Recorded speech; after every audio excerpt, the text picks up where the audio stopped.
Jones live in Akron tonight. Bob, you have new details on a 14-year-old boy arrested with a gun.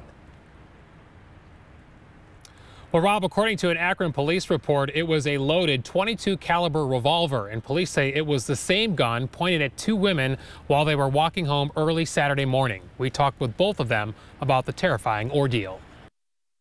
These Akron women, ages 22 and 21, are too scared to put their names and faces on the news. But they're counting their blessings. They were not shot. So you never know what their intentions was. I'm glad that God was with us that night and we were safe and made it home safe. After one of them was treated for an illness at an Akron hospital, the women began riding this bike home. It was just after midnight around Arlington Street and Lover's Lane when a car started following them, the driver demanding their bike. I was scared. I didn't know. We just stopped. But the women didn't give up the bike. That's when a 14-year-old passenger pointed a gun at them. That's when the little boy that was in the passenger seat kind of just stuck the gun out and just put it to the window. Like his window was rolled up, but he just put it to the window just to basically show us that he had it.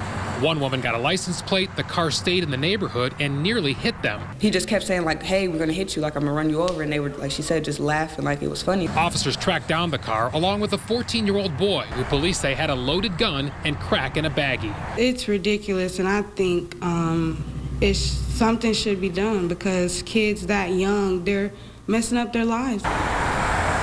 The incident happened the same weekend as an unrelated case where a 13-year-old and a 17-year-old were arrested after a fight broke out near the Italian Center in Akron, and two other teens were hurt by gunfire. It was unbelievable to me.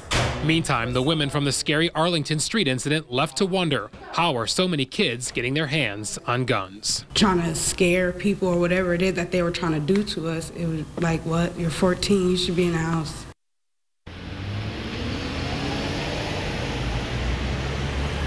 We reached out to Akron police, who told us 22 juveniles have been arrested on gun-related charges since the beginning of this year. The department has a gun violence reduction team that focuses on getting guns out of the hands of people, including juveniles, who should not have them. Live in Akron tonight, Bob Jones, News 5.